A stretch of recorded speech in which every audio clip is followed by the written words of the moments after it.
কোনোরকম বাড়তি ঝামেলা ছাড়াই ঝটপট বানিয়ে ফেললাম মাশরুম প্রন রাইস। তো প্রথমে আমি যেটা করেছি, ফার্স্টে হচ্ছে আমি আমার সব সবজিগুলো কেটে নিয়েছি, তারপর পেঁয়াজ কুচিগুলো একটু ভেজে নিয়ে মাশরুমগুলো দিয়ে দিয়েছি, তারপরে হচ্ছে রসুন দিয়ে দিয়েছি এবং টমেটো দিয়ে দিয়েছি। এখন নর্মাল পোলাওর চালগুলো দিয়ে দিচ্ছি। এগুলো প্রথমে আমি ধুয়ে কিছুক্ষণ শুকিয়ে নিয়েছিলাম।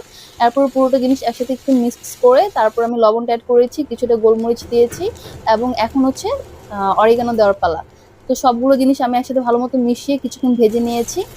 এখন এটাতে আমি একটু চিকেন স্টকের যে পানিটা সেটা দিচ্ছি। এটা হচ্ছে আমি ২ টা চিকেন স্টক ইউজ করেছিলাম এবং সেটার মধ্যে প্রায় আমি ২ কাপের মতো পানি দিয়েছিলাম। তো এটাকে আমি কিছুক্ষণ গরম করার পরে তারপর এটা আমি এখন আমার রাইসটাতে দিয়ে দিয়েছি। আর এই প্রন গুলো হচ্ছে আমি মেরিনেট করে রেখেছিলাম প্রায় ১৫ মিনিটের মতো। তো এখন হচ্ছে আমি ঢাকনা দিয়ে ঢেকে দিচ্ছি এবং আফটার 10 মিনিটস আমি ঢাকনাটা উঠিয়ে দেখলাম সুন্দর মতো সবগুলো চিংড়ি সেদ্ধ হয়ে গিয়েছে। এটা সেদ্ধ হতে খুব বেশি টাইম লাগে না, একটু দমে রাখলেই সেদ্ধ হয়ে যায়। এরপর আমি একটু ছুরি দিয়ে দেখলাম যে আসলে সিদ্ধ হয়েছে কিনা। তারপর আমি সবগুলো জিনিস মিক্স করে দিলাম, সাথে একটু ধনেপাতা ইউজ করলাম। এই ঝটপট হয়ে গেল আমার সুন্দর প্রন আর মাশরুমের রাইসটা। এটা খেতে এত বেশি মজা হয়েছে বলার বাইরে। আপনারা এটা অবশ্যই বাসায় ট্রাই করবেন। আজকে এই পর্যন্তই। Till then tata.